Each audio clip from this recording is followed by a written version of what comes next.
Mirëmbrëma dhe përshëndetje të dashur teleshikues dhe mirë se takohemi në emisionin AROME SHKODRE. Do të prezantoj më njëherë personazhet e parë që kemi sonte në këtë emision. Fillimisht do t'ju bëj të njohur një emër, Zana Oruçi. Me siguri ju tashmë e keni identifikuar mjekën e mrekullueshme në Shkodër, e cila ka rreth 50 vite që i është dedikuar profesionit bukur të mjekësisë. Por kësaj radhe ajo nuk vjen vetëm, së bashku me bashortin Agron Agolli, po aq i njohur, mjeku i veshkave.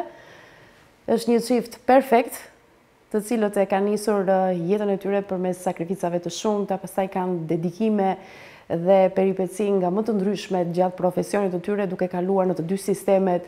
Është një histori e rrëfyer pikërisht për emisionin AROME SHKODRE nga vetë personazhet, të cilët ne kemi pasur fatin t'i takojmë në shtëpinë e tyre.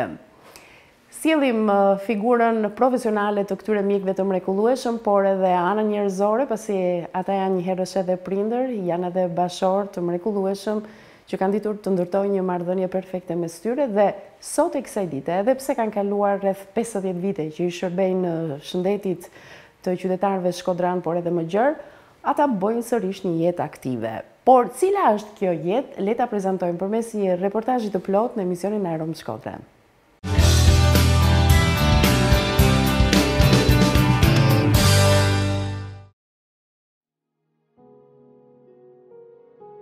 Sa më shumë kalojnë vitet për disa personazhe, aq më fisnik duken.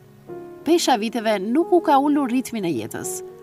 Ka një shpirt të paqët, ka realizuar objektivat e tyre dhe tashmë e jetojnë çdo moment pa vrapuar.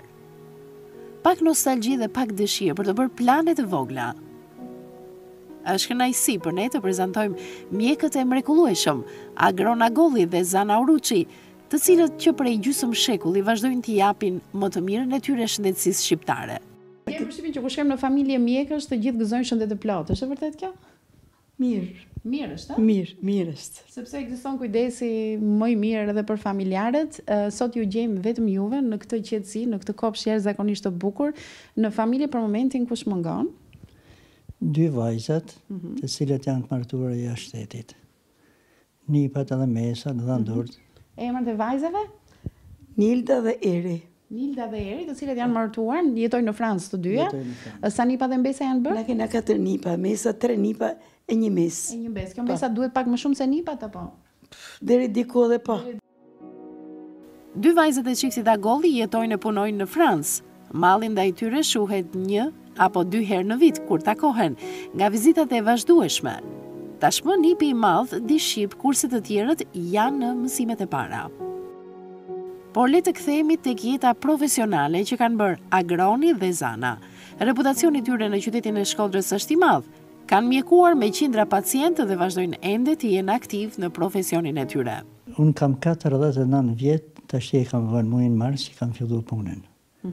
Kështu që dhe për një viti do të bësh gjysmë shekulli si mjek? Po, si mjek. Mjek në pozicionin mjekut të veshkave, apo jo? Të veshkave, po. Dhe të përgjithshëm. Edhe mjek i përgjithshëm që ka pas disa... Mjek patolog edhe i specializuar për nefrologji, që janë smundjet e veshkave, të aparatit urinar. Doktor Zana, ju sa vite ju bën? 48. Çka bëra e një vit apo është diferenca e moshës? Një vit para, një vit mbrapa kena marrur shkollat.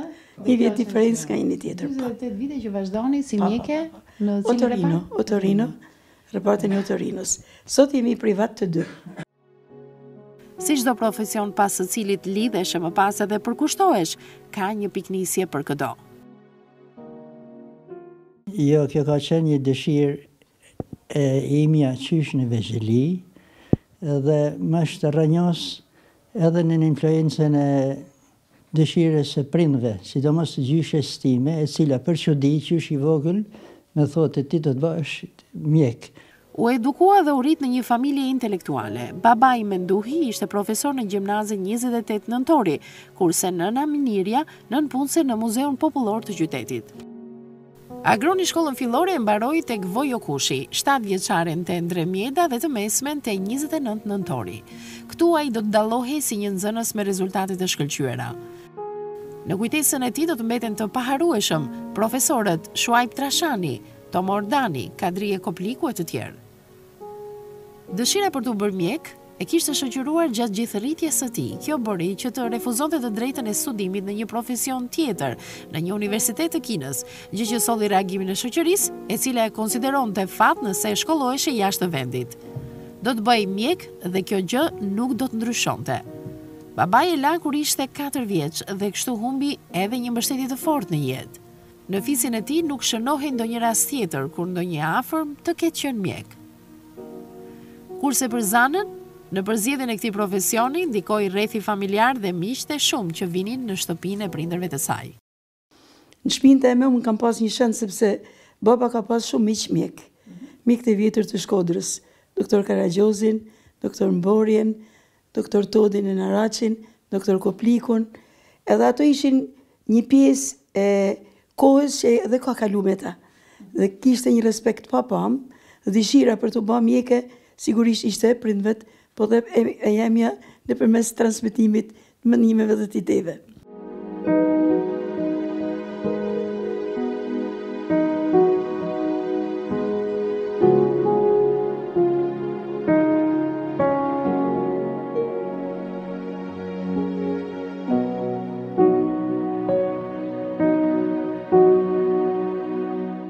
Mas herët kena dëgjuar episode me doktor Litos për shembull. Ishin mjek që ishin përkushtum, edhe i thoshin gjithmonë babsem që me bë zonën mjeke dhe me bë mjeke bile, shpreshin edhe një mendim me bë mjeke laboratorit. Ty s'pa arsyen që as vajzë do të bëhet gru, do të bëhet nan, dhe në këto kushte nuk preferoshin që mu me ndonë me bë zanatin e kirurgjisë, cilin unë e mora ma vonë. Profesioni i mjekut në ato kohë të vështira vlerësohej si tepër i rëndësishëm. Ishte ende maturante në shkollën Gjeladin Fishta, kur bëri kërkesën për të vazhduar studimet në mjeksi, e pas pak kohësh i erdhi edhe përgjigja pozitive. Por si u prit në familjen e Zanës lajmi i gëzueshëm? Mendimi i vajzës me shku në Tiranë mu shkput prej familjes ishte pak e vështirë. Megjithatë, me kurrajun e prindve kryesisht, edhe temen, unë nisa me 2-3 shoqe këtu të Mahallës, edhe fillu me fakultetin. Zana vinte nga një familje prej 7 antarësh dhe të një niveli ekonomik mesatar, kurse Agroni nga një familje prej 6 antarësh, ku nënës së tij pas humbjes së bashortit, i është dashur të sakrifikojë shumë për rritjen e fëmijëve. Vetëm nana ishte në punë, pra e kena bërë shkollën një qik me sakrifica në të ndërin. Vetëm nana në punë, pse babai ka pasur... Babai ka vdek herët. Herët, ty të kalën 4 vjeç, kështu që mamaja... Kishim pensionin e babës edhe në rrogën e nanë. Është dashur të rrisë 4 fëmijë. Tjetër. Fakulteti i mjekësisë në Tiranë do të hapte një faqe të re në jetën e 2 të rinjve. Për sa i përket shkollimit, mënyrës organizimit, mund të them se atëherë ka pas karakteristikë ka qenë disiplina, rregulli, kërkesa llogarisë, edhe kjo krijote bazamentin që ai që mbarote shkollën në atë kohën tonë, mbarote me dije të plotësuara. Në fakulteti i mjekësisë ka qenë shumë i vështirë. Jo me thanë, por studentët e mjekësisë të gjithë kanë sakrifikuar shumë me marrë shkollën. Do të thonë ishim ndër të vetmit që nuk shifshim rrugën, kineman, teatrin e tjerë. Do të thonë një shtunë e dile mund të ishte një kënaqësi, një mundësi për me shku diku, teatr ose kinema ose më mbledh, por që me kalu gjithë ditë e javës ka kene pa mundun. I kujtojnë ato vite studimi si decizive në jetën e tyre. Kërkesa e llogarisë ishte tepër e lartë dhe as që bëhej fjalë për të ndërhyrë kusht tek pedagogu dhe u favorizuar në provime. Pedagogët ishin mjaft aftë, shumica e tyre kishin përfunduar studimet në lindje dhe pak në perëndim. Secili student në heshtje dinte se pas përfundimit të 5 viteve studimi, emrimet e para do të bëheshin në fshat. Me thonë të drejtën, atëherë ka pas një planifikim. Edhe ato që mbarojshin shkollën ishin planifikuar për me fillu punën. Mandej specializimi tjetër punë. Po, dije që nuk do ta filloja nga qyteti. Apo jo? Në përgjithësi dije që na pritet fshati. Fshati, dije. Por e kishit këtë anthën se ku do t'ju vendosin? Aja ishte edhe si mas nevojave. Si mas nevoja pa qyteti. 5 vite shkollimi, Zana dhe Agroni përveç se një njohje së largu si shkodran që ishin, nuk ishin krijuar kurfar miqësie me njëri tjetrin. Ndoshta nga që të dy ishin përqendruar së tepërmi tek qëllimi i përfundimit të studimeve, me rezultate sa më të mira. Dhe kena mësuar atje, për mi kadavrat. Kena pas fatin me mësu realisht, jo vetëm me atlasë dhe me albume. Shpjegojmë për të gjithë teleshikuesit dhe keni fjalën për kufomat, nëse nuk gaboj?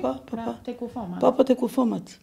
Te kufomat direkt. E keni pasur të vështirë kështu si moshe në fillim e kishit jashtëzakonisht.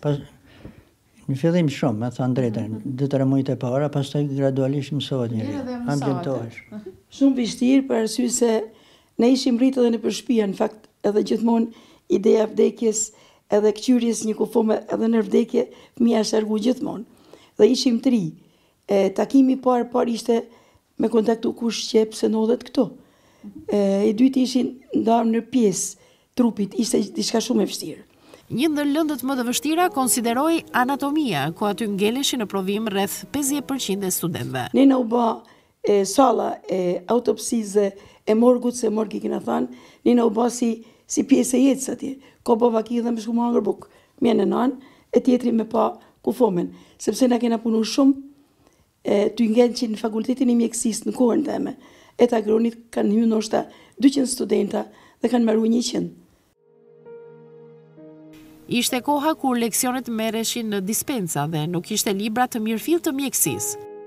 Ju mund të duket çudi dhe brezitri çudi është që ne kena marrë kafkën e një kufome, sigurisht ka kene përpunume, edhe kena punu në dhomë, tanë me rrallë atje. Kena marrë kocka të durve, të kambe, kena marrë shumë herë në shtëpi. Kanë kenë si pjesë që ka pas të samë fakulteti, ata kanë kenë pa elemente indore, e sigurisht përpunume, po i kena pas edhe në një sek, me kalu një të tjetri.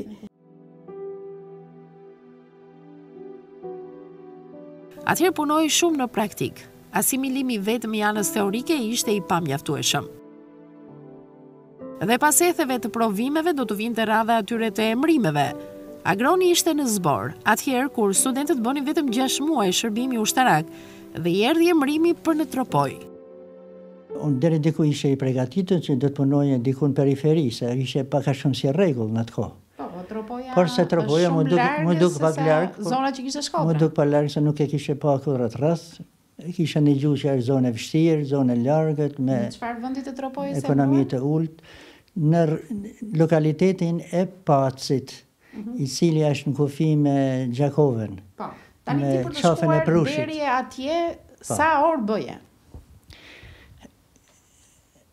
Çdo vit, me datën 3 mars, unë e kujtoj shkurjen e parë në Tropoj. Pse? Sepse unë nisa nga Shkodra me datën 3 mars 1969 në një kohë shumë të bukur, si është dita sot me diell. Dhe ka dalë mora autobusin për në Fushars, pastaj aty do të më marrë një autobus i vite nga Tirana dhe të shote në Bajramçor. Kur rrugës du shkuar në Puk, Fushars, koha u vransu shumë, filloi me ra cikla bore dhe në këtë terren, në ambient, unë nisme për të shkuar në Bajramçor. Kur arritën në qafën e malit, gjetën 50 cm bor. Shoferi nga Tirana, që drejtonte një autobus të vjetër tip çek, nuk donte të vazhdonte mëtej. Por lutjet apo edhe presioni i pasagjerëve e bën që me shpirt ndërdhëm të vazhdonte deri në vendin e quajtur Shënmëri e Kuksit. Aty ai u dorëzua, këmbguli të mos shkonte mëtej. Atë natë fjet me në autobus, sigurisht në ajër, kuptohet, ftoft, bor, akull, pastaj të nesërme në bora ishte rrit, ishte shtu bora, ishte pa mujtër më unis, dhe aty ishe 2 oficera, djemë të ri, të cilët thanë që ne do të nisemi për të shku prej Shëmërijet në Helshan. Helshani është një fshat i Kuksit, Buzdrinit. Edhe unë si i ri morë iniciativën e i shoqnova dhe unë, me një valigje, që në të kohë ishin valigje si letret, ma të e për me thanë, edhe një qanë të vogël me librat, që i kisha marë për t'i pasë për ndihmë gjatë punës. U nisë dhe pas 4 orëve udhimi mbërritën në Helshan. Aty takoi mësuesin e letërsisë në atë kohë, poetin Zia Çela, i cili kishte marrë me vete edhe të shoqen, një sarandiote. Çifti e ftoi agronin në dhomën e tyre që ta merrte disi vete nga i ftohti atij dimrit të ashpër. Pas 2 orëve, Kur dhe fryma i kishte ardhur në vend 22 vjeçarit, dëgjon borinë e një kamioni që transportonte krom nga miniera e Kamit dhe kërcen jashtë. Rinisë rrugën dhe pas një ore udhëtimi, arriti në fshatin Kam ku atje u takua me mjekun Ali Sykaj. Qëndrimi këtu do të ishte tepër i shkurtër. Pastaj të nesërmen u nisa për në Bajramcur moje një kamioni. Pra, në dimër, po borë nuk ishte ati shqyqër. Bona 3 ditë me shku, paraqita në seksion të shnetësisë, me një herë, sa shkova, se s'kishe strehim, s'kishe... Dhe aty ma komunikun që do shkosh në lokalitetin e Pacit. Atëherë, u ktheva dhe herë rrugës, një 40 km distancë, dhe atë natë shkova në spitalin e Pacit. Pra, bona 3 ditë për të shkuar për herë të parë, për të marrë detyren. U deshën 3 ditë që agrona Golli të u thonte drejt vendit të punës, por a e se për vështirësitë e para atë? U trondita i qik, po kisha dëshirën me fillu punën e mjekut, atë pasionin, ato anërat e mija, të rinisë, dhe doshe sa ma shpejt me shku në vendin e punës me fillu punën. Nuk e mendova asnjëherë që do të refuzoja këtë profesion, pavarësisht nga vështirësi që pata në fillim. Në zonën ku e kishin emëruar gjeti një spital të vogël, një ndihmës mjek, disa infermiere. Zona kishte gjithsej 2000 banor. Mjeku i ri do të banonte në një dhomë që ishte lënë enkas për të. Në raport me arsimtarët që hiqnin njerëz zakonisht keq, të cilat ishin edhe nga Shkodra, unë u bëna mik i tyne, sigurisht. Në raport me arsimtarët, mjeku kishte një farë favori, se kishte dhomen, ishte sanitare në të spitalit që në shërbete, kishte një mikrokuzhinë brenda në spital, pra ishe relativisht i kënaqur për konditat. Me banorët u lidh shumë dhe prej tyre ruan kujtimet më të mira. Shpesh personeli i spitalit, duke parë dhe moshën e tij të re, larg familjes, e ftonin shpesh në shtëpitë e tyre, e kjo e bën atë të ndihet borxhlim ndaj tyre edhe sot e kësaj dite. Puna si mjek në atë fshat të largët të Tropojës nuk ishte dhe aq e vështirë për të. Kështu të paktën shprehet mjeku sot. Me që ai ishte mjek i përgjithshëm, rastet e rënda i shoqëronte deri në spitalin e Bajramcurit, në qendrën e rrethit, tek i cili pas 8 muajve do të transferohej. Ky spital i ri për të kishte rreth 60 shtretër. Atje kam punu vetëm, kam drejtu repartin e patologjisë. Dhe ma vonë, pas disa muajve dhe repartin e smundjeve infektive. Kuptohet që kjo ka një barë shumë e rëndë për mu, se hala pa ba 24 vjeç me drejtu 2 pavione, pavarësisht, që ju përgjeshtin një rrethi me 40.000 banor, nuk ishte gjë e vogël. Pra puna në këtë spital me ka shërbyer jashtëzakonisht për ngritjen profesionale. Në spitalin e Bajramcurit kishim mjete të pakta pune. Në ndihmë i erdhi mjeku Ramatoshi, i cili ka ndikuar edhe në rritjen e tij profesionale. Përveç punës praktike me të cilën u përball, agroni thotë se literatura në fushën e mjekësisë në spital nuk mungonte asnjëherë. Në këtë spital punoi 3 vite. Mëtej pas kërkesës së bërë u transferua në rrethin e Malësisë së Madhe.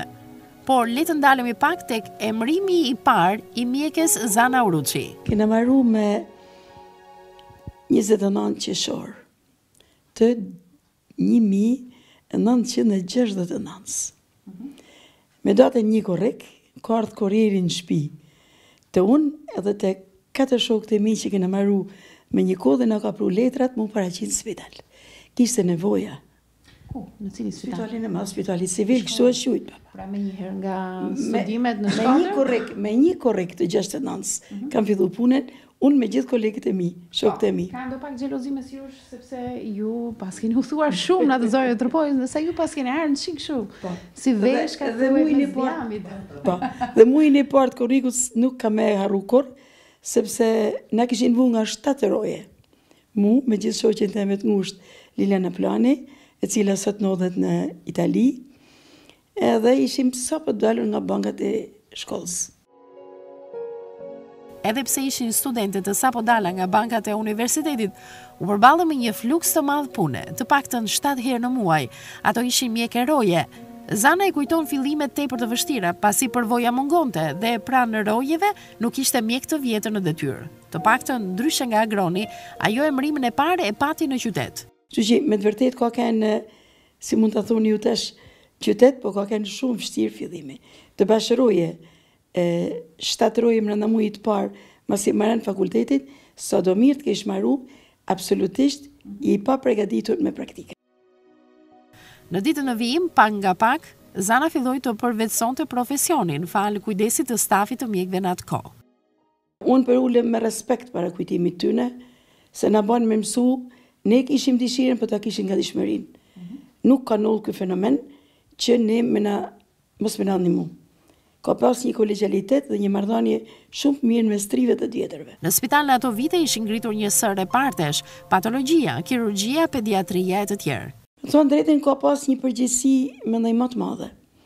Ndoshta ka nga friga, sepse një doktor shumë i njoftun, kirurgu doktor Emil Safizi, thotë gjithmonë hi në operacion dhe mendoj gjithmonë mos kam rapa sigurimin. Domethënë, friga për vete, edhe ndërgjegja ka kënë. Ne kena dash smurin. Edhe i smurin në ka dashni, pra ka kënë një marrëdhënie jo e vështirë. Nuk ka kënë parja, do të thonë ka kënë falënderimi dhe mirënjohje maksimale. E mundën e me thonë gjithmonë që na mjekët kena pas një vend nderit në popull. S'pakut në përgjithësi, ka pas sigurisht si kudo dhe fjalë të tjera, por përgjithsisht populli ka respektu. Ishte koha kur mjekët jepnin çdo gjë për shëndetin e popullit. Do të vijojmë paralelisht rrëfimin ton me rrugtimin e agronit. Në vitin 1972, ai pasi la pas ropojën, u emërua në Zagor, fshat në njësinë administrative të Shkrelit të Bashkisë Malësie Madhe. Aty punoi për 9 muaj dhe mëtej shkoi për specializim në degën e nefrologjisë në Tiranë. Ishte koha kur Fakulteti i Mjekësisë i kishte propozuar të punonte atje si pedagog, por nuk pranoi, për të vetmen arsye se sapo ishte njohur me Zanën në Spitalin e Vjetër të Shkodrës, donte të rinte pranë saj. Agorin kishte ardhur nga Tropoja. Edhe po punonte në Spital të Shkodrës, jo i emnum, tamam. Nga janari deri nga prilli që na u fejum, pat me një periudhë njoftje pak çuditshme. Na njiheshim si, por nuk na shkote mendja se mund të fejoshim. Pra, për herë të parë u pat aty, apo ishit parë në shkollë, por që... Njihshim. Po në shkollë, do me thonë e dinit për njëri tjetrin, por thjesht ishte në kuadrin e një njohjes bilas në një shoqëri e theksuar. Jo. Agroni shkote vitet e reparti jonë, sepse edhe do të me pa, nuk shakor edhe për tjetër gjë, po zakonisht ishte dilte në reparte, punote gjithkund. Ajo që është interesante për fejsën tonë është kjo që ishte krijuar në spital një farë opinionit, një farë mendimit. Mund thoshin për shembull Zana, agroni është për ty, ose agroni ti thoshim se ka ndikuar çik edhe rrethi shoqëror, ju vuri në trajektore që të priteshin të takoheshin me njëra tjetrën. Ne u takoheshim, shkote vita agroni repart, çifshim smur, ikte nalt, ishte ajo lidhja profesionale, pa tendencë të kësaj ideje. Është disi e çuditshme historia e bashkimit të tyre. Dy të rinjve u mungonte kurajoja që personalisht ja shprehnin ndjenjat njëri tjetrit. Ndoshta i tillë ishte edhe mentaliteti i kohës. Kushtet më përpara u poqën në opinionin shoqëror dhe në familje, para se ata t'i propozonin për martesë njëri tjetrit. Si çdo vajzë kishim rastet, edhe vite ideal të zamë propozote, ose nëpërmes dikuj çonte fjalë. E njeh, se njeh, pëlqen, përgjigja ishte kja, drejtojë në familje. Pra ke ishte... Ka vazhduar deri vonë kjo, deri në vitet 95, nuk arriti 80-90 për para, e ke idin. Prandaj kjo ishte, si me thonë, mu paraqit sa vajza edukume, e moralshme dhe që i respekton prind. Prandaj më shumë të ne të dy sigurisht influencoj njoftja jonë, respektin ndërmjetëm, sigurisht edhe njoftja se familjet kanë të dyja të njoftuna. Agroni ishte çdo ditë afër Zanës, por nuk ishte arritur t'i shprehte asgjë. Filluan lëvizjet mes dy familjeve. Ideja e bashkimit të tyre u bë e pranueshme nga të gjithë. Babai i Zanës e donte shumë Agronin. Ai pyeti edhe në Tropoj për sjelljen e tij. Por e rëndësishme ishte që dy të rinjt duheshin dhe mirëkuptoheshin me njëri tjetrin. Unë të vërë edhe tani, nuk e them për kompliment për efekt të kamerës, këti pare shumë të këndshme. Të një gruaje fizike. Kam përshtypjen se atje do të keshin edhe bukur shumë. Ka qenë bukur shumë. Ka qenë bukur shumë. Po. Është vërtet. Jo, dukesh edhe tani doktore Zana nga fizionomia, besoj dhe gjithë rishikuesit e më aprovojnë mua. Bile, tash ti vitin e fundit ti punu aty bashkë me Zanën. Kam një gratë, doktoresha, sa bukur ka kënë. Ja, pra, vazhdojnë thonë, e kuptojmë edhe sot këtë gjë. Kjo ka qenë një martesë që ka funksionuar, që në fillim besoj të kënaqur. Është shumë e rëndësishme të mirë kuptojnë kur janë mjek, apo? Kozeta, është kështu problemi. Njeriu duhet, ne kena kënë paka shumë të formum, si bres. Ideja ishte kjo. I në rritë në familje me edukat, me nështë tradicionale, me mendimin për familjen. Kur krijohet familja, duhet me sakrifiku për fëmin, për të ardhmen dhe kanë kënë idetë kryesore këta që na kanë majtë. Pas vitit 1975, Agroni u emërua në repartin e patologjisë në Spitalin e Shkodrës. Ishe vitet kur punohej me vështirësi të mëdha në vendin e punës. Nga patologjia do të kalonte në pediatri e prej aty, me atë biçikletën e tij, do të shkonte në poliklinikën e qytetit. Është punu në konditat e vështira, me thonë drejtën. Në drejtimin e kam fjallën në aspektin e laboratoreve dhe në aspektin e aparaturave. Gjendja soqme, nivelli teknik i soqme nuk mund të krahasohet me atë që keni punu ne. Pa kemi pas një aparatskopia dhe grafie, ato grafit herë u bashin mirë, herë u bashin keq për arsye të ndryshme, analiza, një numër i vogël analizash, por se kemi pas një gjatë të çmuar në atë kohë që kemi përdorur shumë sistemin e konsultave. Pra kemi marrë mendimin e njëri tjetrit. Sot, e thua atëherë pse sot nuk ekziston? Sot kam përshtypjen që disa mjekë e shohin me xhelozi kolegun. Pra nuk e afrojnë.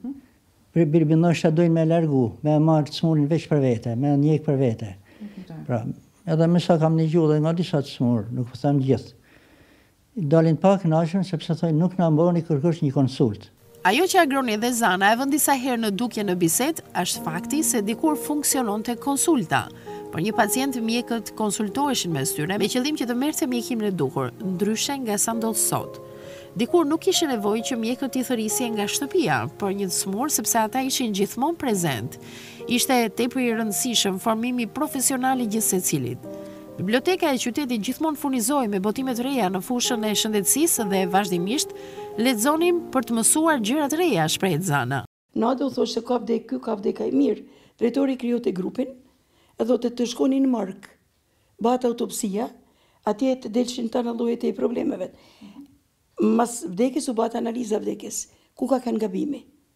U bëhet analiza vdekjes që në shtrimin poliklinik, që në ardhen e urgjencës, dënë me gjithë vështirësitë, mungesën e teknologjisë, librat kanë kënë, kolegjaliteti ka kënë, ndërgjegja ka kënë maksimale, dhe unë thamë me kënaqësi, dhe ne jem komod, pa mbarë të zgabime që mund kena ba, ne jem komod me punën që kena ba. Mjekët gjatë monizmit nuk ishin as pak përfitime materiale dhe në aspektin ekonomik, shumë pak të diferencuar nga pjesa tjetër e popullsisë, pavarësisht se si profesion mund të konsiderohet ndër më të paguarit në botë.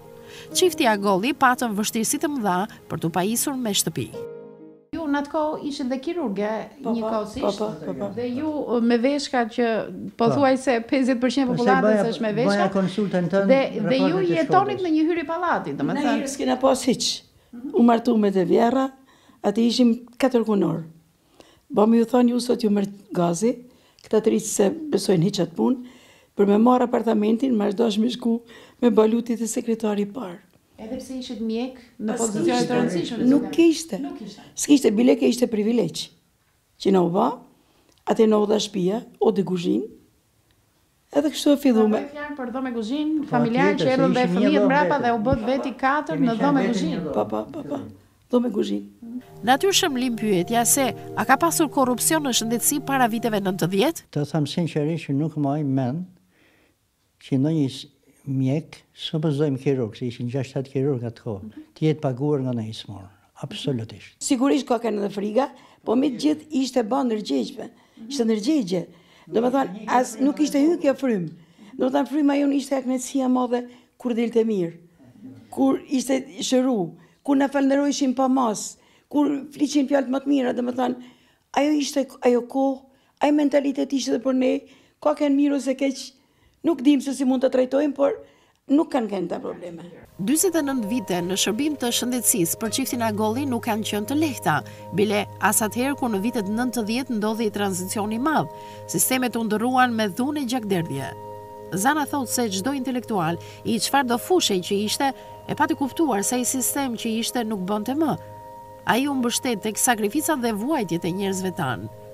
Pritshmëria tek ne për ndërimin e sistemeve ka qenë e madhe. Vërtet që nuk kemi guxuar të flasim, por demokracia duhet të vinte më butë dhe jo me aq dhunë e shkatërim të panevojshëm.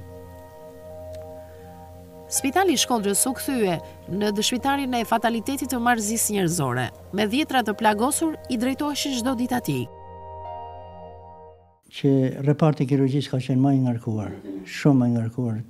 Ortopedia, kirurgjia, se kishte punë me plagosjet, me rrahjet, me traumat e tjera, ku edhe presioni ishte shumë i rëndë për mjekët, jashtëzakonisht.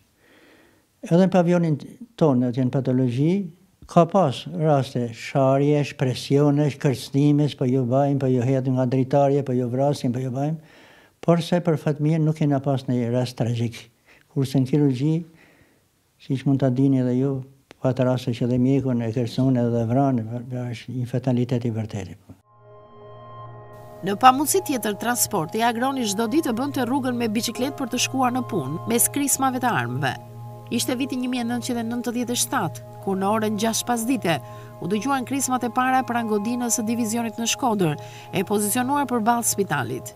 Energji nuk ishte, çdo gjë në errësirë të plot. Hynë në spital.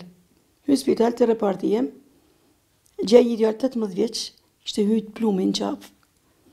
Fati edhe ati edhe mu mos me mbet në dorë, se këtë orën mjeku gjithmonë. Thira ato nimësat e mi, edhe hoqa plumin. U rehabilitu, e qova të reanimacioni kirurgjis, ula me ba kartelen. Ty ba kartelen shkoj ora 1 mësnatës. Si edhe i kryt që flak. Flaka dhe të pi korpusit. Flak, krisma, zhurma, spiptin të kam njeriut, vetëm në spital, policia aty që si ishte policë, po ishte një që kishte organizu këta probleme, edhe korpusit u djek. Aty kam një 2 dhimje. Dhimjen temën Sinan, për atë fëmijë që erdhi në gjendje, shqyqyr që u shëru, dhimjen teme për korpusin. Situata në divizion u përjetua me një trishtim të madh nga stafi i mjekëve. Tashmë askush nuk ka kohë për oraret e gjata në punë dhe kthimi në shtëpi as që mendohej fare. Nevoja për të ardhur në ndihmë të plagosurve ishte jashtëzakonshme. Erdhi një kohë që mjek nuk ishin më shtëpi, po ishin një aksident për këtyne formave, një plagosje, një djegje, u aparmatimin kodra, të gjithë mjek në spital nuk pyet të kush. Daleshin dhe me raste shumë të rënda të vinin njerëz me probleme. Me raste shumë të vështira. Deri atë moment s'kishin ndodhur. Ishte ai kolegjalitet, ajo afërsi sa nuk pyet të kush. Me ndihmu me hyn sallë, me shëru, me ndihmu mjekun, me bë kartelen. Kam përshtypjen që as orari punës nuk shihet. Doktor Zana tha orën 1, imagjino ardhe të tilla kaq vonë. Në asnjë mënyrë orari nuk shihej dhe nuk kurse një gjojmë sot jo për shërbim orar mas pune, jo rojet me pagu, në asnjë mënyrë. As janë pagu rojet, as janë pagu urgjencat, as janë pagu interventet, në asnjë mënyrë. Nuk janë njohur këto gjëra. Gjendja në Shqipëri pas viteve 98-99 filloi të qetësoj. Në spital filluan të vinin ndihma mjekësore nga Italia, Austria e të tjerë. Nisën të shkonin mjek për specializim jashtë vendit. Në aspektin teknik pati përmirësime, pavarësisht se pajisja me ilaçe, edhe atëherë edhe sot mbetet një gangren. Sot ka një shtim të dukshëm të aparaturave të rëndësishme në spital, po bëhen specializime apo dhe seminare, por ana profesionale e mjekëve lë për të dëshiruar. Doktor Agroni nuk është as pak dakord me mënyrën se si një mjek apo infermier fiton pikët e kreditit sot. Në sistemin e krediteve, spaku dërtesh ka pas një artificializëm. Për shembull, mjeku patolog me shku në seminarin e pediatrisë për të marrë disa pikë.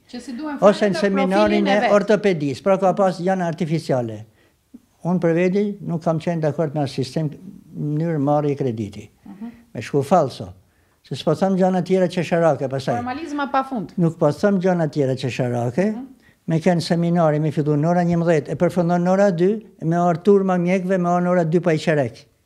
Ndërkohë që preti smuri atje? Ndërkohë që preti smuri, nuk është serioze, ja pun, është me ardhë me marë pikë falso, e tjera tjera. Kryesore për kualifikimin e një mjeku është dëshira e tij personale. Libri nuk duhet të ndahet nga dora deri në ditët e fundit të ushtrimit të profesionit. Jo çdo gjë varet nga interneti, pasi shpesh në të shkarkon informacione të paverifikuara. Gjithashtu, duke bërë krahasimin mes dekadave, Agroni dhe Zana shprehen se ka ndryshime të mëdha. Dikur nuk ishte mjekime efikase për sëmundje të caktuara. Disa sëmundje që ekzistonin dikur, sot janë zhdukur, por nga ana tjetër janë shtuar komplikacionet e disa lloj sëmundjeve.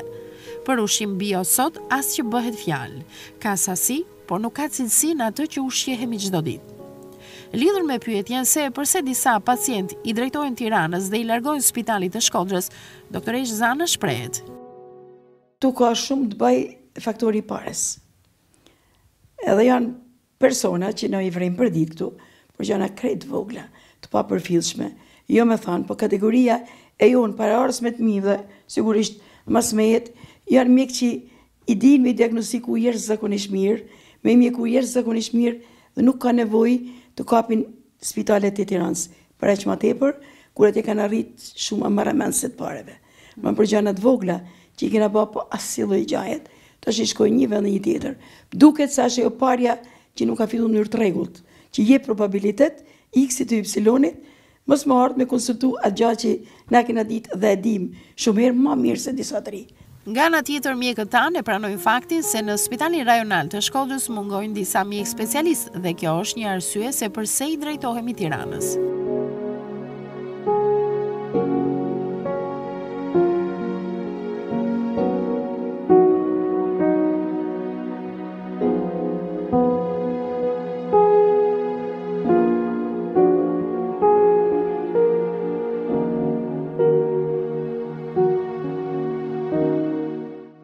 Ne mund të vazhdonim një bisedë akoma dhe më të gjatë me çiftin Agolli, por koha në dispozicion është tepër e kufizuar. Mjafton t'u hedhësh një sy albumeve dhe kupton numrin e madh të kujtimeve që ata kanë në jetë. I kuptoni, domethënë, efektin kohë? Ju duken 48 ditë nga një herë, apo jo, më 48 vite të plota më? Jo, shkurtë në duhet, shkurt. Shpejt. Si ja bëni për ta kuptuar që s'është kaq shkurt? Ju ktheni ndonjëherë albumeve? Po i kthejnë albumeve, na vjen keq, që kanë kaluar shumë vite, po me thonë hullul, unë sot duket veti, se me thonë po filloj prap me punu. E kam atë dëshirë, e kam atë kurraju, pavarësisht se mosha ka pat veten. Agroni dhe Zana bëjnë një jetë aktive edhe pas kaq vitesh. Mundohen ta shfrytëzojnë në maksimum ditën e tyre. Pas daljes në pension, kanë ngritur edhe klinikën e tyre përballë spitalit të vjetër. Puna u ecën mjaft mirë dhe pacientët kanë besueshmëri të plotë të mjekohen nga dora e tyre. Puna e mjekut në tanë botën, me të drejtën përfundon atëherë kur përfundojnë shqisat. Ashtë pak am kuptut, kur përfundojnë shqisat. Më thënë, kur s'ka sy, kur s'ka vesh, kur s'ka tjerat. Normalisht, është zanati shenjtë. Dhe më thënë, mjeku ka ndorë qenjet më të sofistikume të botës, ka njeriun. Dhe para njeriut, edhe para mjekut, kur ka nevojën e shtetë gjithkush për ullet më respekt. Ose, kja është ideja, prandaj, kjo edhe në manë. Unë jam shumë i kënaqur që në këtë moshë arri përsëri të jep kontributin të minimal ndaj shërbim të të smurve të Shkodrës dhe gjatë punës mobilizohem me tana forcat që ta kryej punën pa defekt, pa damtuar smurin.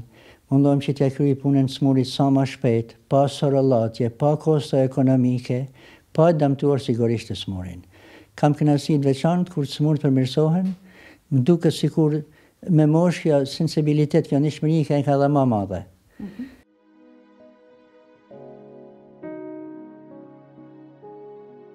Përveç klinikës së tyre private, dy bashortët kanë ndërtuar edhe një ambient pranë shtëpisë së tyre për të zhvilluar vizita për miq dhe komshinjt aty pranë, sa herë që ata kanë raste urgjente dhe mjekët ndodhen në shtëpi.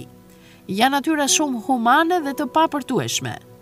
Tjetri vjen me dhimbje, shpreh Agroni, dhe ti duhet të jesh njerëzor.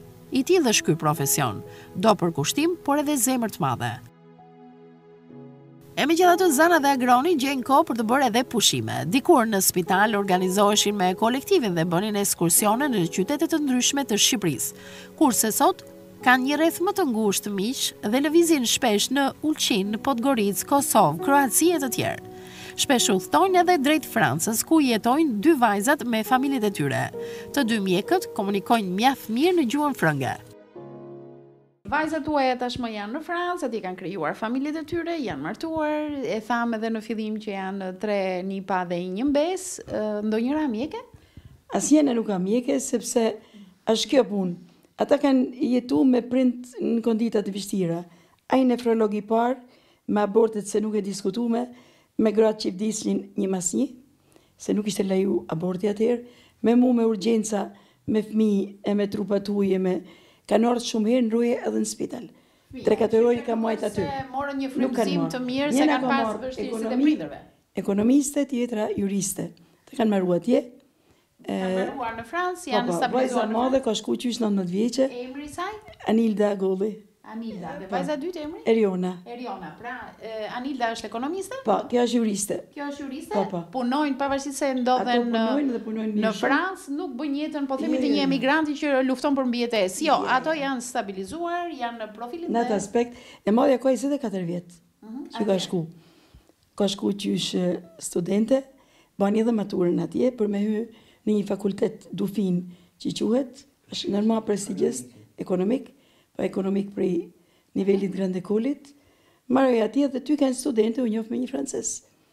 Edhe nuk kishte shku me mendimin e emigracionit, as edhe me naj. Edhe një aspekt vogël që unë si harroj sepse tona më interesojnë, më shkruan, mam është ky person, ndryshe nga, domethënë ato të mijat. Kishte edhe 2 raste të tjerë, nëse vjen puna për me naj këtu, ky ja vlen. Nuk kam vendos kur gjë, me mbështetni. Kjo ka kënë ideja. Fati jon I saj kryesisht që ai që familje e mirë. Kur bëj fjalë familje e mirë, e konsolidume, njerëz që mbështeten forcat e veta. Kështu që keni krijuar kryeshime franceze, një familje franceze të mirë. Po. Duket sikur më në fund jeta ka përmbushur gjithë mundin dhe sakrificat e tyre. Tashmë ata shijojnë frytet e saj, por nuk ndalen. Dëshirojnë të jenë sërish të aktiv dhe të dobishëm për shoqërinë. E kanë dashur dhe e duan profesionin e mjekut dhe sot ata japin edhe porositë e tyre për plejadën e re të mjekëve. Të smurin të konsiderojnë njeri, të vlerësojnë që njeri, të japin çdo gjë, tona forcat, pa ndonjë interes për të mirën e njeriut. Kaq. Okej, për ju të thëresh. Unë tham që smurin të trajtojnë si njeriun e shtëpisë. Asnjë gjë më tepër. Të tjerat janë të parancishme. Dhe për popullin njëkohësisht kam mendim mos I trajtojnë gjithmonë mjekët me emrin e keq. Korrupsion, padrejtësi nuk e meriton. Unë po e mbylli me këtë fjali. Sa është zanat I bukur, aq është I vështirë. Asnjë nga profesionet nuk e lën zemrën atje në sallë të operacionit. Asnjë nuk e lën te I smuri rand. Çdo I smur që vizitohet, çdo traumë që shkaktohet tek mjeku, është vendosje e pikave të zemra. Kjo është e papagueshme. Prandaj me gjithë gabimet që bëjnë mjekët, duhet me I falë dhe me pas dashamirësinë, respektin që mjekun me dasht dhe me vu si njërin e shtëpisë. Për fat të mirë, qyteti I Shkodrës ka njerëz të mrekullueshëm brenda tij. Ata bëhen edhe frymëzim për gjithë shoqërinë. E nisën nga një e kaluar ku dhanë në rinin fuqinë mendore dhe fizike të tyre në shërbim të misionit të mjekut.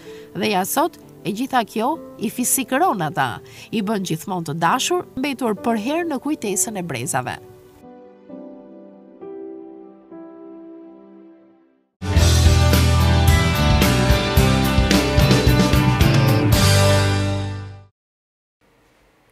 Edhe pse kohërat kanë ndryshuar, ne vazhdojmë të paragjykojmë profesionet. Disa I mendojmë që janë enkas për burra dhe disa të tjera enkas për gratë.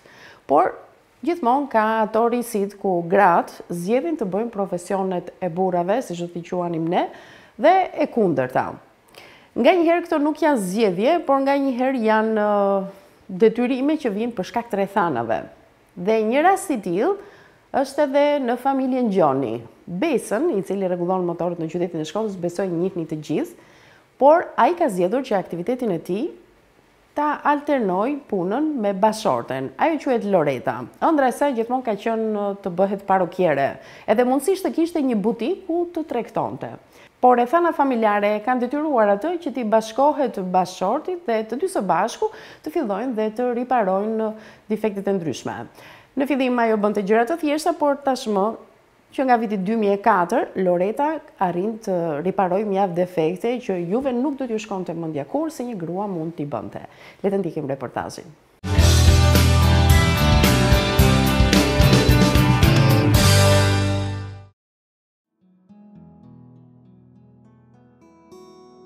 Çdo kush që kalon në degëzimin që lidh të ashtu quajturin rreth rrotullimin nga vendi ku qëndron monumenti i Prekcalit e deri te tregu i fruta perimeve në Rus, patjetër që e ka vënë re një aktivitet të vogël privat, Besa Motor.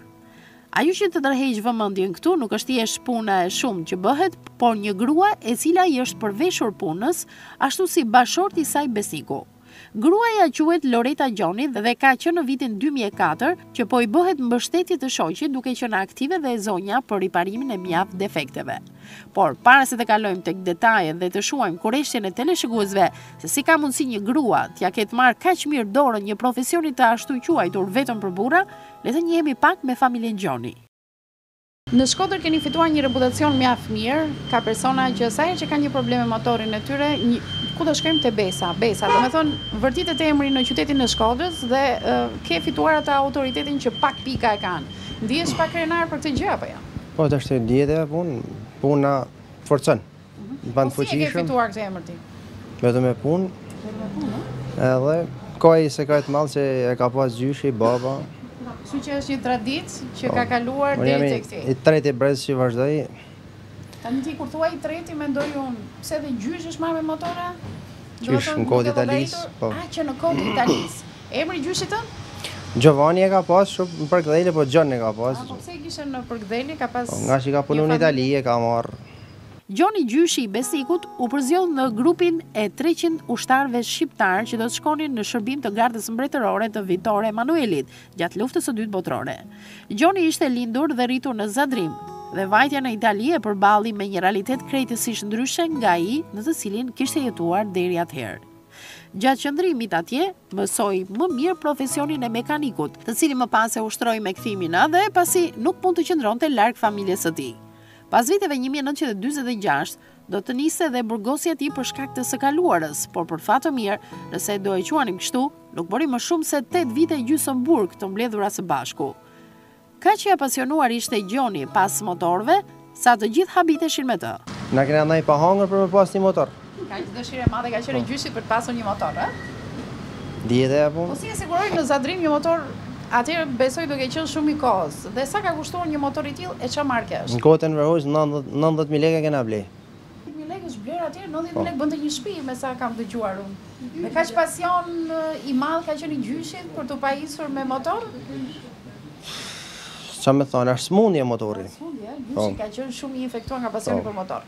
Çfarë lloj motori është ai? Guz, Als e ka pas tamam, po Guzi domethënë, familje Guzit. Nga gjyshi profesioni mekanikut u përsol tek babai dhe prej aty tek nipi, sot Besiku.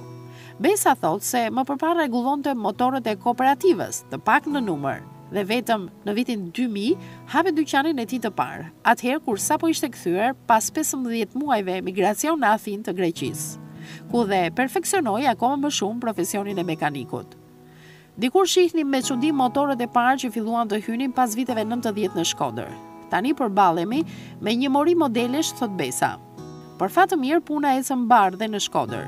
Besik Gjoni gëzon një reputacion mjaft të mirë për aftësitë e tij profesionale. Ajo që mua më bëri vështirë dhe që erdha këtu, realisht ti punon fort dhe je shumë duarart, po ishte bashortja jote që më bëri që të vija këtu.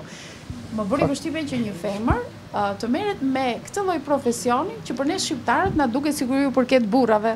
Po janë fillim me pa si të vështirë, apo s'mundem, po e pa duhet puna nuk është me zgjedh domethënë.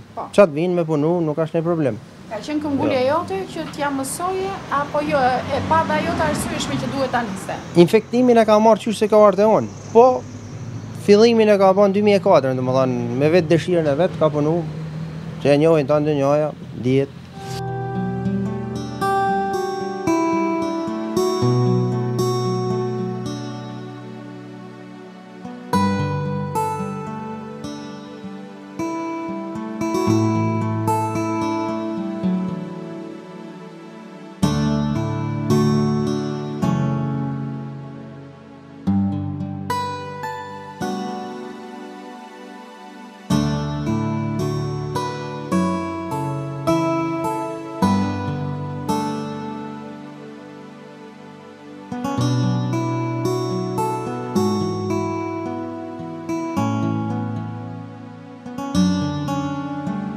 Për Loretën ardhja këtu nuk ka qenë e lehtë, bile as që e kishte vendosur si synim të saj. Ajo ka dashur fillimisht të bëhej parrukiere apo dhe të tregtonte në një dyqan, por kurse si nuk i kishte shkuar mendja se do të punonte pikërisht këtu. Me punu dikun tjetër të shfrytëzojnë maksimum rroga shumë e ulët. E kështu vendosat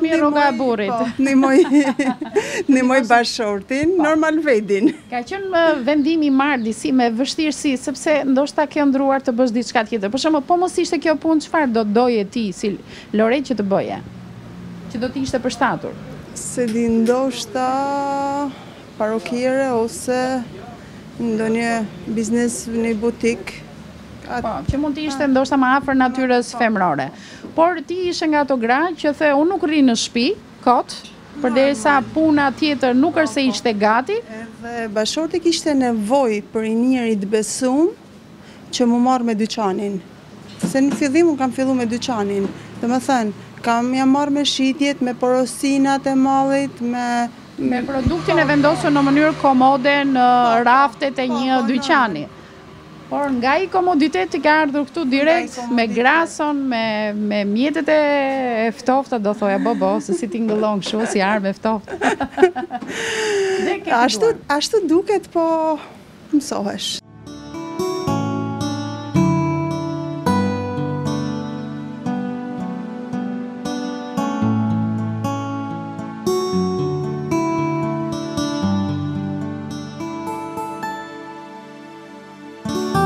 Shpesh në ditët e sotme, rrethanat për të nisur një punë janë nga më të çuditshme. Ideja për të filluar këtu ishte jotja apo e bashortit tën fillimisht? Fillimisht e të dyve. Ishte diçka e panjoftun edhe nuk e dija se ç'a po bëj. Pastaj gjanat rrjedhin normalisht. Edhe fillon, po, fillimi dihet se çdo punë është i vështirë. Çme kur të kërkohet diçka dhe ti nuk e din. Për shembull, ja një rast të kërkoj? Për shembull ishte i zotni që kërkonte disa gjana që unë si disha dhe ai mbunin sikletë më tha, pash zoten, ti si e për këtë punë, ti mundesh me shku me la, me gatu, me shpla në shtëpi. Ka ndodhur kjo para sa kohësh? Mund të kenë ndodhur vitet fundi 2004 e 2005, fillimi 2005. Ti u mërzita ditë dhe dole të nesër me prap në punë? Po, dola dhe më e fuqishme, bile thashën, do t'i mësoj tana. Pra të shërbeu ky incident i vogël për të futur në një sfidë me profesionin. Një mjeshtër mund të jetë i mirë në punën e tij, por jo gjithmonë ai është dhe mësues i mirë. Fillimisht ajo nuk dinte asgjë, jam shumë e sigurt. Ke pas durimin e burrit për t'ia mësuar edhe ato gjëra, sepse kur nganjëherë i dim gjërat, themi ai tjetri duhet i di në mënyrë automatike. Ja, sekreti i mjeshtërisë është mos më ja shpjegu. Nëse ta vjell, e vjell me dëshirë. Ka vjedhur gruaja aty? Po i ka vjell bajegi të gjona. Po e kontrolloj. Po e kontrollon. Pa jam policikesh. Po si apo për pastaj për buxhetin? Ajo thjesht me një rrogë të ti apo ajo mban buxhetin familjar? Thjesht një rrogë, na familjarisht dihet e punë çapo. Keni pasur, po lekët kush i mban ti apo ajo? Lekët i mani zoti i shtëpisë. Zoti i shtëpisë. Si mas tradit. Domethënë asaj. Kur shko? Ka pasur durim besniku për të mësuar disa procese? Ka pas durim, normal që ka pas durim, po edhe shumë gjana i kam mësuar edhe vetë. I ke mësuar, siç e tha ai, duke e vjedhur në profesion, ë? Besa thotë që ky profesion nuk shpjegohet. Ky duhet me kenë tip, domethënë, inteligjent për me ka vetë. Edhe unë në fakt më kanë shërby ato fjalë, sepse unë jam tip që ato fjalë që mi ka thonë, i ka majtë shumë mirë mend, edhe i kam zbatu domethënë. Edhe jam tip sistematik në punë, që raste shumë të rralla me gabu. Masanaj unë nuk është se bëj edhe shumë më ashtu, unë mund bëj... Mjeshtëria më e madhe i mbeve besikut, megjithatë ti ke ecur goxha përpara. Loreta Gjoni nisi punën pranë bashortit të saj besnikut në vitin 2004 dhe sot kanë kaluar 14 vite. Po çfarë shtezonja ajo të riparoj pas kaq kohësh? Për shembull, ndërrimi i vajit, montimi i ferrotave, koron për një zinxhir, sistemet elektrike. Qa mund të thëmë ty për të shohim i fije? Ja, dhe si rasi kësaj, Ky shef këtë motor, unë mund të hek gjitha plastikat, montoj tjerat, mund të montoj rrjetin. mund t'i uli grupin tokë, mund t'ja mundaj. Po fantastike, po shumë mirë. Ti dike... Unë se hapi grupin, po këta i baj. Gomat, komardaret, po. Prej 5 vitesh, duke parë aftësitë e Loretës, Besa hoqi dorë të marrë punëtor tjetër në punë. Tashmë burrë dhe grua e kanë aktivitetin e tyre të përbashkët. Kur vjen puna për buxhetin, e mban ai apo e mban ti? E mbaj, se kena nej problem se kush... Megjithëse është si traditë, është si zoti i shtëpisë, po nuk ka nej problem. Okej, ti paguhesh me rrogë, ti e ke hapësirën tënde ekonomike kur rregullon diçka apo? Unë paguhem. Normal, nuk është se për rrogë nuk pretendoj, po nuk më mungon asgjë, përderisa ato... I keni bazë shpenzimet i bëni bashkërisht, që e shikoni frutin dhe rezultatin bashkërisht. Loreta tashmë është mësuar edhe me paragjykimet. Në fund të fundit, për të është më e dobishme të ndihmoj ekonominë familjare përmes një pune të ndershme, sesa të qëndroj pasive në pritje derisa të vi puna e përshtatshme për të. Për shembull, shoqet e tua, kur e dinin atë ëndrrën tënde të dikushme për të bërë parrukiere apo pjesë e një butiku etj. Kur të panë që hyre në këtë lloj profesioni, pati nga ato gra apo shoqe, që teksa pije kafe me to të thanë, po ç'të duhet më Loreta kjo puna? Po edhe mund të thonë, po përderisa është pjesë e familjes, jam shumë me e qetë. Se t'ishte për shembull, si ta shpjegojnë, t'ishte për me punu dikun tjetër, mund ndisha shumë më ndryshe, më në siklet. Kurse kur është puna jote, e bën me qejf.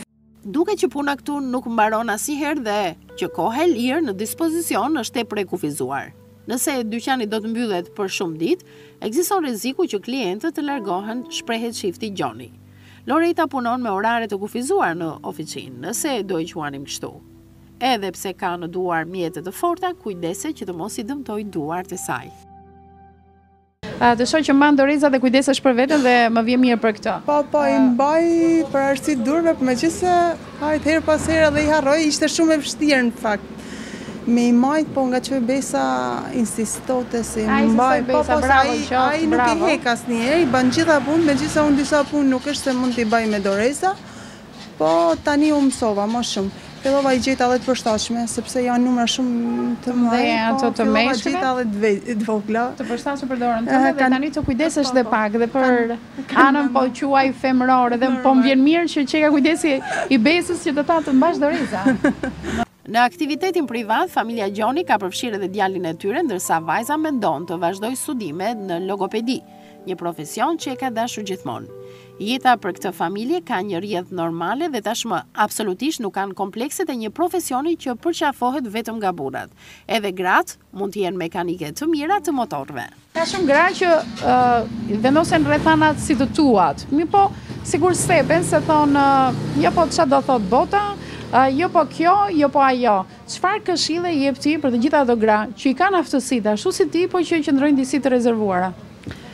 Që të vazhdojnë për para punën e tyne, se bota një të punë ka, e s'pushan asnjëherë. Edhe unë këtu ju thosha bile do të vej litar. Ste nga që shikoshin njerëzit se qatë u bë, thash edhe të rësohen të pakte. Pse ke krijuar ndonjëherë dhe publik për të shikuar se çfarë bën Loreta? Po. Se harrojnë edhe me kalu, edhe po vej litar si edhe të pengohen. Bota.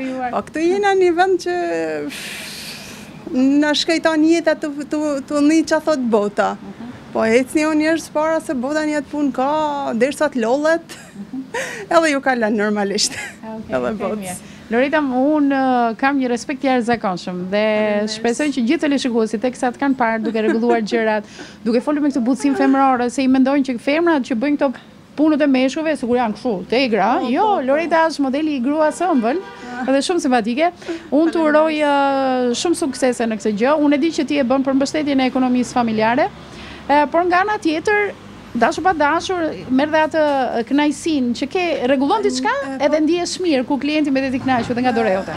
Mendoj se puna është gjithmonë nder, nuk të ul. Unë mendoj se më mirë kjo punë se sa të rrej kot në kafene. Kështu që ka në Shqipëni shifet si tabu se jashtë shtetit unë shoh ato, domethënë fabrikat e mëdha janë kinë gratë, shumica në proceset caktuar janë gra, sepse janë shumë më të kujdesshme. Jo, mendoj se jo vetëm kinë, kam pallën në vende të tjera që janë Këtu quhen punë burrash, po atje punojnë edhe gratë. Okej. Suksesit e kalojnë sa më mirë dhe mbarësi në aktivitetin tuaj. Faleminderit sa të mirat.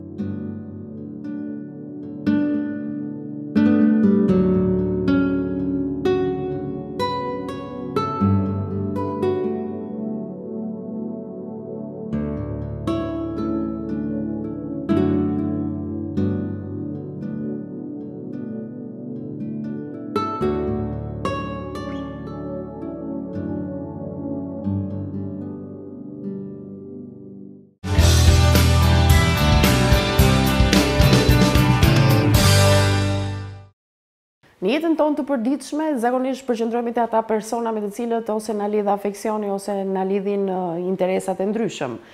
Janë mjaft personazhe të cilët ne mund t'i kemi çdo ditë në atë rrugë ku kalojmë, por që asnjëherë nuk na shkon mendja qoftë edhe t'i hedhim syt. Janë gra mbi 70 vjeçare të cilat vinë në qytetin e Shkodrës për të tregtuar ato produkte bujqësore dhe gjithmonë qëndrojnë me shpresën se ndoshta kalimtar do të arrijnë të blejnë diçka dhe të kenë një fitesë për ta çuar tek shtëpia e tyre. Vijnë nga familje me numër të madh anëtarësh ku pjesa më e madhe e tyre janë pa punë. Kështu që këto gra janë të detyruara dhe nuk dihet se deri kur do të vazhdojnë të punojnë për të ndihmuar ekonominë e familjeve të tyre. Disa janë nga Posriba, disa janë nga Bardhaj, e çrëndësi ka kjo. E rëndësishme është që këto nëna nuk dorëzohen, por nga ana tjetër duhet parë edhe realitetin në sy, pasi problemet sociale në familjet e tyre i kanë detyruar këto gra të vazhdojnë ende të punojnë në këtë moshë. Le të ndjekim reportazhin.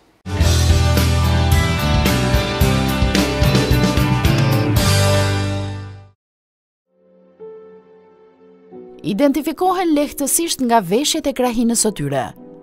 Janë gra dhe nëna njëherësh që gjithë jetën e kanë kaluar me sakrifica.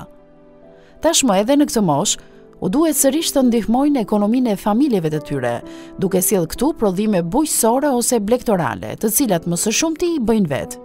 Bashkëmoshataret e tyre në qytet tashmë i gëzohen një pensioni, dalin për ndonjë kafe apo bëjnë një vizitë tek të afërmit. Për këto nëna, dalja në pension nuk do të thotë asgjë, pasi ndihen ende të detyruara moralisht të punojnë fort për të mbijetuar. Zgjohen që herët në mëngjes, mbushin ato pak trajsta, derisa u kputen krahët tek ngjisin në ndonjë furgon të fshatit. E kur zbresin në qytet, pozicionohen rreth ndonjë peme ose murit vjetër, në pritje, në shpresë se do të mund të shesin të gjithë ato që kanë sjellë me vete. Llogarisin lekët e furgonit e më pas edhe fitimin që mbetet. Ky ritual përsëritet në dimër e në verë, në shije të ftohtë dhe në të nxehtin përvolues. Ka problem kur zini vendet këtu, për shembull që vjen një grua tjetër dhe të thotë, unë erdha e para ta zura vendin. Ja, nuk skatrohem me kënë. Nuk ngatrohesh. E gjej si bajzon, mal qoft mis, mal qej. A vritu mbusoj edhe mori qoftë. Zade Manja zgjohet në 6 të mëngjesit, merr me vete për të shitur qumësht, perime, rakia, ato pak gjëra që prodhojnë në atë tokë teje të varfër që u takon në Bardhaj. Sa është mosha jote? Mosha ema 80 vjeçë. Sa vite ke që tregton këtu? Ton jetën, kam kanë me partinë e punës, kam kanë shitse gjona. Shitse ku atje në Bardhaj? Në Bardhaj. Mos asaj, kam shit madhin tem këto. Këto gra në moshë të thyer vijnë nga familje me numër të madh anëtarësh ku papunësia i ka mbërthyer keqas. Pak më tutje një nën tjetër hesht para përbuzjes që i bën e zonja e shtëpisë, tek muri së cilës ajo donte të hapte prodhimet e veta. Me sa vuare doje të ri aty po s'të la ajo zonja, ja, nuk la, e ku më mëtë politikët mas shoftë. Po mi, të pyes si çik se ke emrin ti dhe nga ke ardhur. Jo, më na zë me ta dhona, ne zë me ta. Po mi, dhona. mos thuaj emrin, vetëm thuaj cili fshat je ti. Në boks Nga jam. boks, dhe ti vjen çdo ditë të mëngjes këtu. Jo, më na mënon, tash vjetem kanë këtë vend, veshtat. Para një viti ke qenë? Po. Sa kohë ke punuar para një viti këtu? Më na mjeh kam punuar me motor, mjeh kam punuar. Shoh që me ecën kështu ke ndonjë problem shëndetësor? Më na me shtyllë korrizore tash 30 vjet, me teoride, me probleme, me tana po duhet me fitu lek me ka shat bok.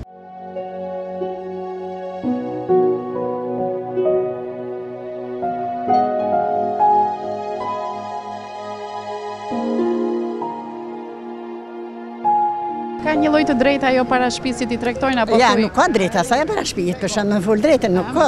Ja, nuk ka drejtë. Po që ne presim ndoshta që tregojmë çik më njerëzore se si do t'ja bëjmë. Po nuk e ke provuar të tregu atje të hysh apo jo? Vjeta ne kam provuar. Vjeta ne. Po kishte ecë atje ndo pak apo? Fshat do të një ka ecë vjeta ne vesh tash vjetë edhe si mjet ka ecë pak fort. Leku edhe koro çdo gjë ekonomia.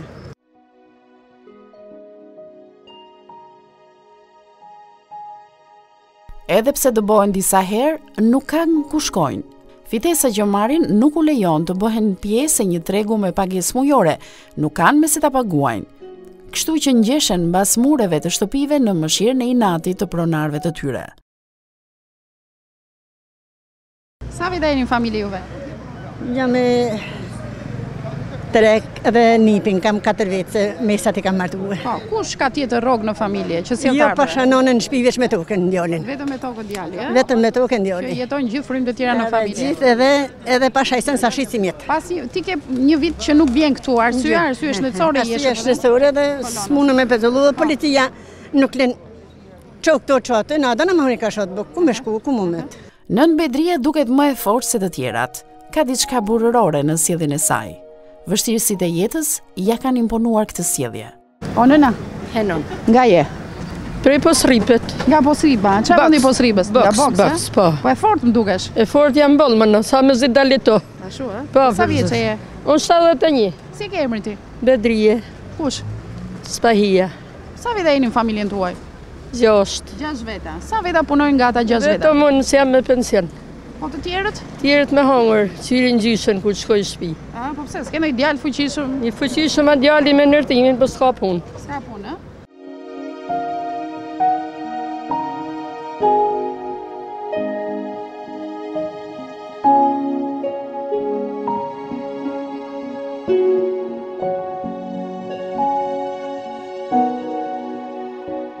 Sa ko kej që del këtu? Ta 60 vjetë, ishte ka dalë demokracia. Fillimisht ku ke qëndruar? S'besoj se të gjitha herët këtu. Jo, I herët të gjithë konë rrugë, kër asë herë s'kam pas vend. Po mirë, ka në i moment që të thot polici që o ik lëviz prej këtej? Jo, s'na ka thonë, kur na ka thonë me nej polici, ka në nej. Po pse e ke ndru vëndin atëherë? Atje? Po kar vetë koha janë shtoj herë, morë me vend në siraja atërë, na hi e kaja gruja, tash. Po pse ju hoqi? Po ishte shpia vetë. Po tani e ketë vështirë për shumë ajo zonja doli disa herë aty edhe ju largon. Ja, vazhdo. E largon aja largon gati për bën polici. Ashtë para hymjes aty, se lën kërkush se lën hymjes shpis. Po ju prapë këm ngulli që të vini gjithsesi këtu, se s'ke zgjidhje tjetër. Ishe në këtë moshë dhe ndjen keqardhje që punojnë në kushte të tilla. Askush nuk di asgjë për jetën e tyre, nevoja që kanë dhe dhimbjen që ndjejnë. Është djali, po s'ka punë, ku më shkue. Po ti pension merr? Pa. Merr pension. Pa, marr pension. Po sa mund t'jetë fitesa ditore që ke këtu? As 10.000 lekë nështë ajo. As 10.000 lekë? Jo. Të gjitha ditët e muaj del?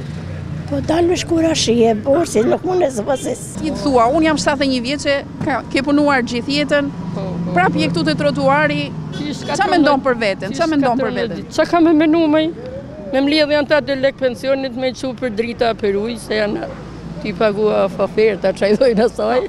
Për shumë, ja, tiri aty e ullur të murje dhe vjen tani në një zonjë që ka dhe mundësish një peliçe me taka, nuk ti hedh syt fare. Qa me ndonë kur shikon këto gratë, që ajo po del për një kafe dhe sa ti rri këtu dhe në orën 2 apo 3? I ka do zoti rrisit në zemër, e ka rriska ja. Po nuk me ndonë për shumë si e pata unë këtë fatë për jetën time dhe më të. Qa kam me menu, janë ta qa kam pas rris, qa kam me menu për jetën teme. Nëse këto filmime janë bërë në një ditë me diell, përfytyroni një ditë të ftohtë dimri me shi. Kjo foto që shihni është bërë nën Bedrijes nga Posriba në një ditë të tillë me shi. E mbërthyer pas plasmazve, ajo rezistoi nga mëngjesi deri në darkë, për të mos u kthyer në shtëpi pa shitur prodhimet e saj. Të ka zënë një shiu keq. Po, sa për dje bëll. Si të zuri pa dje, do më thonë brej qull? Si të zuri qull, edhe dje. Po, qa bën kur lagesh për shembull? Qa bëj, shka jetë erën të shtëpia, që ka me bo? Vesh ato, ke në një veshje për shije, për diçka, lidhesh me... Tesha ka në bëll, po e në ngusht me hongër, se për roba ka në bëll. Po jesë mund në i herë duke punu këtu? Wallahin, kur se jam kënë spital, kur kam su në njëri temi, nishtë rrugave jam kënë të sa vjetë dhe jam kënë mirë me shë. Ka zë në i herë shiu këtu? Ishin herë. A jesë mund në i herë këtu? Ja. Asi herë? Ja. Vishë shtrash, me robat? Trash, më leshet. Ka zënë i herë shiu këtu? Më na mje. Ka zënë, Më na të mërdhite, më na me marrë edhe likcina në kese, që atë dësh me marrë. Ka zënë i di që e bërë quve edhe nga këmbët e gjitha. Më na mje, edhe me dale me lypë në i tesh me vesh kam se shumë të mërdhit.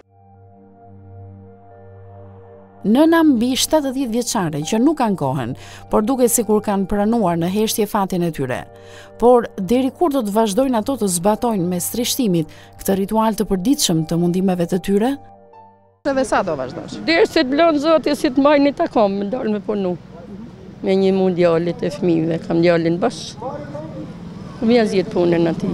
Nërtimin s'ka, unë nërtim. Në për toka po, naj po. Kom je që pradhimin tonë me zemër, kom je që. Si në lekilën e lakën së shumica.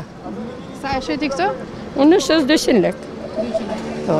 Kush e di se sa mund ke bërë për ta bërë? Sa balë. Balë që se këna vonë gusht i bajt uj me lakë, sa me i bo me zonë, më rritë. Pa dhime në i herë vetja mundi e jeta që... Dhime te po që kam me bo. Shto kam pas rrisë. Unë në shosjet e mija. Dhe sa ko me ndonë të rish këtu duke tregtuar? Sa të kemi shnet. Sa të kemi shnet? Sa të kemi shnet dhe kur s'kam rishpi. E zjo dhe vet apo të sollën familjarët për të tregtuar këtu? Familjarët me kam ullje, thojnë me nejnë shpi. Po jam mosh nash me dalë ka se sa me nejnë shpi. E kaluara dhe e tashmja për këto gra është bashkuar në një.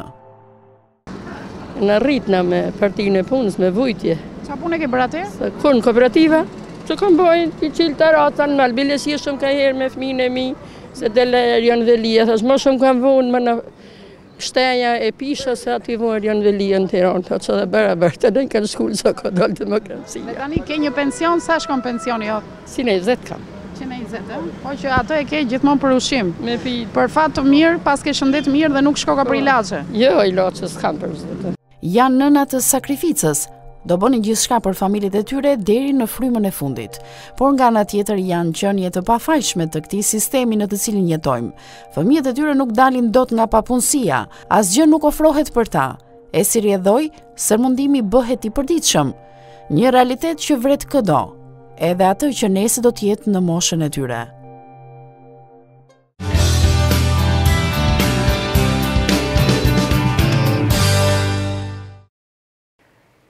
Këto pra ishin materialit që ne kishim përgatitur sonte në emisionin në AROME Shkodre. Do ta nisnim fillimisht me çiftin Agolli, mjekët e mrekullueshëm që kanë mbi 50 vite që i shërbejnë shëndetësisë, e me shaka ta thonë që kemi 100 vite që i shërbejmë kësaj shëndetësie.